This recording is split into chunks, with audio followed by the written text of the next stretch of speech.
uno de los estudiosos contemporáneos del dinero más importantes que existen. Estamos hablando de Geoffrey Hingham, un economista o sociólogo británico que ha marcado mucho, por ejemplo, a la corriente económica de la teoría monetaria moderna, porque al fin y al cabo uno de sus objetivos, uno de sus objetos de estudio más importantes y prácticamente el único ha sido el dinero y por otro lado el capitalismo, o sea, dos pilares centrales de lo que luego sería la teoría monetaria moderna. Entonces vamos a hablar un poquito de él, no mucho porque no hay casi nada de su vida, de verdad, os lo digo, he tratado de buscar por todos los medios, casi ni consigo una foto, así que os podéis imaginar de lo poco conocido que es este hombre, o al menos de lo poco que se prodiga a dar a su vida a conocer en internet. Y luego, por otro lado, un poquito de su obra, porque yo la conozco, la he trabajado bastante, pero en realidad es que habla de dos cosas, prácticamente, de dinero y de capitalismo, ¿no? Y quizás lo más sugerente, lo más interesante que haré hincapié en ello es que es un analista interdisciplinar. Yo os digo que es sociólogo, pero también economista, entonces hay gente que no lo incluye dentro del ámbito económico, pero ya sabéis que aquí, en este programa, sí lo hacemos, ¿eh? Todos los que estudian economía, aunque sea desde otras ramas del conocimiento, son tan economistas como los que solo estudian economía, porque la economía es una ciencia social y hay que enfocarla desde muchos puntos de vista, no solo del puramente económico, de hecho eso es un error, hay que utilizar todos esos enfoques. Así que nada, vamos a hablar un poquito de él. Fijaos, esta es la única foto que he encontrado que no estoy ni seguro de que sea él. Se llama igual y parecía que es él, pero aparece ahí con un jardín y un parque y con plantas y tal. En fin, si no es él, pues vamos a suponer que es él. Tampoco sería muy importante, pero bueno, que sí, que fuera de bromas sí que parece que es él. Se ve con muy poca calidad porque es lo único que hay y lo he tenido que recortar, ¿no? Entonces, a ver, ¿qué contamos de Geoffrey Hingham? Simplemente nació en 1942 en el Reino Unido y estudió sociología en 1964 en la Universidad de Leicester. Entonces empezó en eso, estudiando sociología, y ya muy pronto se interesó por las relaciones de poder, las relaciones sociales. Y obviamente, cuando se habla de poder, te acaba llegando a lo económico. Lo económico es súper importante a la hora de explicar esas relaciones sociales que ocurren en nuestra sociedad. Así que se encaminó a estudiar economía política y se doctoró en 1968 en una universidad que os sonará muchísimo, que es la de Cambridge.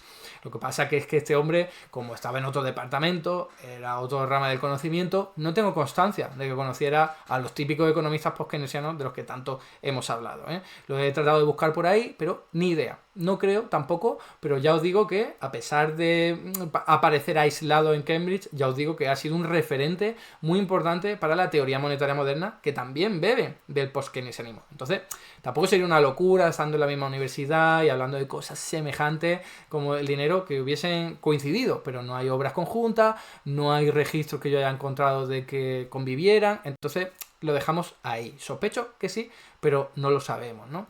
Y bueno, pues simplemente comentar para terminar que en 1972 pues pasó ya al college, al Christ College, allí en esa misma universidad de Cambridge, y donde estuvo toda su vida y donde sigue estando, aunque sea de forma honoraria, porque está jubilado, pero sigue escribiendo, ¿eh?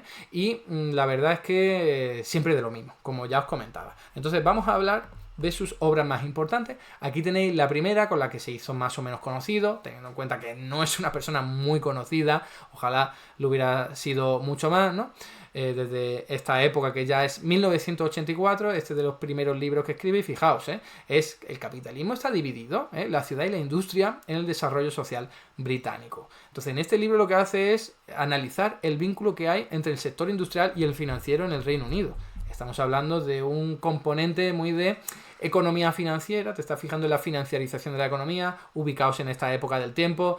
Margaret Thatcher ya ha hecho de la suya, la economía se está financiarizando cada vez más, es decir, enfocando cada vez más a la finanza, y la City de Londres va a ser el número uno en esto, en la economía financiera, en el casino financiero. Entonces este hombre le preocupaba y decía, oye, que esto ocurre en detrimento de la industria. La industria, que siempre es lo que le ha dado el poderío económico al Reino Unido, resulta que está perdiendo fuelle, que está dando lugar, está perdiendo espacio para dárselo, al fin y al cabo, a lo financiero, que se está concentrando en Londres y en otras grandes ciudades, pero que juegan a costa de eso, ¿no? Funcionan y se desarrollan a costa de esa industria por un sencillo motivo. O sea, es mucho más fácil ganar grandes cantidades de dinero simplemente con clics de ratón, Es decir, invirtiendo, comprando activos financieros, vendiéndolo, apostando a que suban, apostando a que bajan, a que crear una empresa en lo industrial que tienes que tener una idea, contratar a trabajadores, comprar un solar, comprar un sitio, tener maquinaria, encargarte de la logística, del almacenamiento, de los servicios financieros,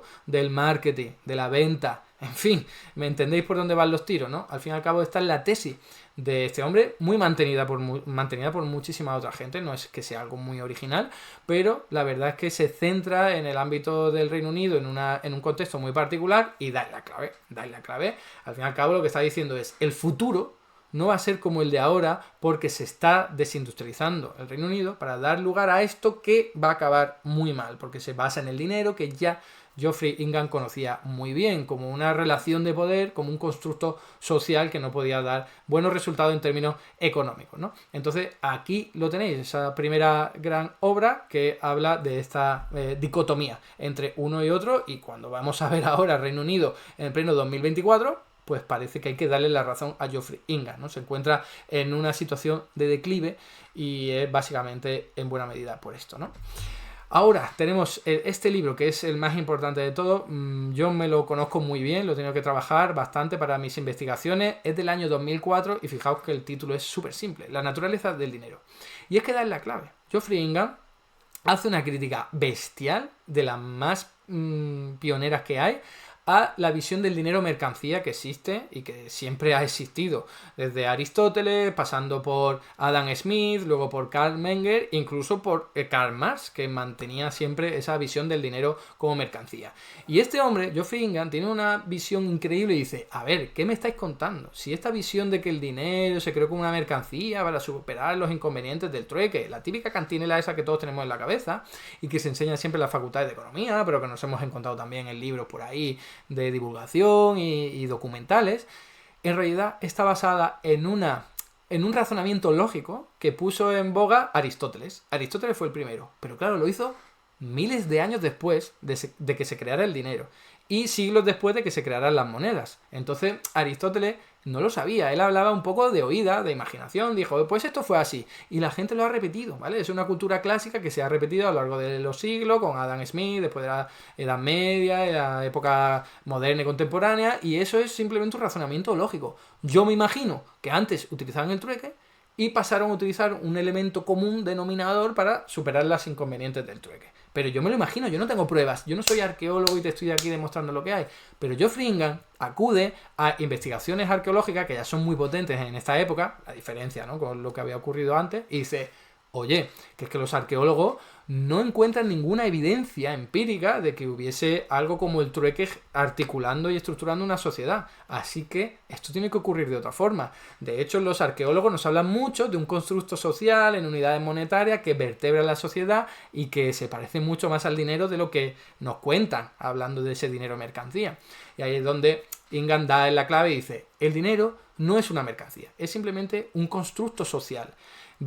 Señala y simboliza las relaciones de poder y las relaciones sociales que hay en una determinada comunidad. En la época de Mesopotamia y de Egipto, pues era una determinada y era un determinado hegemón y un determinado estado o protoestado que ejercía su influencia y su poder sobre el resto de la sociedad, y hoy día es otro, y tenemos estados modernos con dinero financiero, pero que al fin y al cabo utilizan también bancos, que son otras instituciones importantes a la hora de crear y regular el dinero, y eso lo único que revela es algo social, que en cada sociedad, en cada comunidad, en cada sistema económico va a ser diferente. No es una mercancía única, universal, que te sirve para todo en cualquier momento, en cualquier lugar del mundo. No, el dinero es diferente en cada sociedad, porque simplemente te está revelando la relación social que hay. Y siempre la relación social es vertical, es jerárquica, de arriba a abajo. El Estado es el que hoy día controla y el que siempre lo ha hecho. El dinero casi siempre lo ha hecho, ¿no? Y está arriba y luego el resto de la sociedad que utiliza el dinero está abajo. Lo mismo pasa con los bancos. Los bancos crean el dinero, están arriba y el resto de la sociedad está abajo. Entonces es una aportación súper buena que os recomiendo mucho que echéis un vistazo. De todas formas, también hay más libros, más obras de Geoffrey Hingham que van por el mismo camino. Aquí tenéis, por ejemplo, uno que editó él recogiendo pues analistas de diversas ramas del conocimiento. Dijo, a ver, esto del dinero no solo se puede estudiar desde lo económico, de hecho se debe estudiar más desde la sociología, la antropología, la arqueología, la psicología incluso, que desde la propia economía, ¿no? Entonces aquí tenéis un libro, fijaos, de conceptos del dinero, perspectivas interdisciplinares de la economía, de la sociología y de la ciencia política. Un poco ahondando en lo mismo, ¿no? Que el dinero no es algo económico, sino que es algo social, depende de cada comunidad, de cada tiempo histórico incluso, ¿no? Y aquí tenéis otro de los libros importantes de él, escrito hace menos, en el año 2008, y fijaos que se llama Capitalismo. ¿Y de qué va esto? Bueno, pues os podéis hacer una idea, pero la clave es definir el sistema económico capitalista como un sistema económico, pero también social, institucional, muy determinado, vertebrado además por el dinero y por el crédito, porque en sociedades modernas, como las actuales, es el crédito lo que se utiliza en vez de el dinero como algo que nos podría parecer básico de dinero en efectivo, ¿no? Es crédito.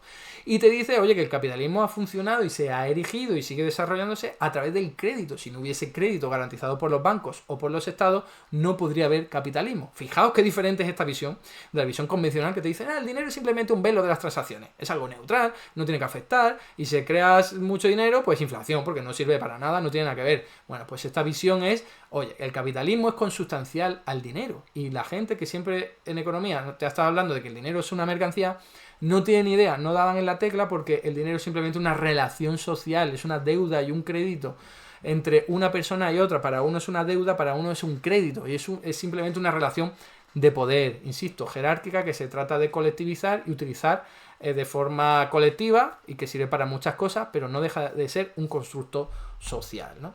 Y este es el último libro que ha escrito, que es un poquito más de lo mismo, pero como está escrito hace muy poco, 2020, aborda los desafíos que hay hoy día, ¿no? Entonces se habla de la crisis financiera, del cambio climático, también se habla de la desigualdad, ¿no? Entonces dice que para entender todo esto, incluyendo el cambio climático, hay que entender cómo funciona el dinero, qué es el dinero y cómo funciona. Entonces ya podéis imaginar cómo ligado está esta visión de Geoffrey Hingham con la de la teoría monetaria moderna, ¿no? Porque el dinero es algo central en estas visiones heterodoxas, al contrario de lo que ocurre con las visiones ortodoxas, ¿no? Y para terminar, simplemente para que veáis este último libro escrito para hacerle un homenaje a Geoffrey Hingham, para que veáis que, aunque no es muy conocido, en realidad sí que es una persona muy bien valorada, porque ha permitido desarrollar ese conocimiento del dinero desde un punto de vista interdisciplinar, no solo como algo económico, sino también social y político, ¿no? Entonces ahí lo tenéis, como veis, el desarrollo, ¿no? Hasta aquí el vídeo de hoy. Muchas gracias por estar ahí, y si te ha resultado interesante, no dudes en comentar, darle like y compartir, que la teoría económica dominante no se combate sola.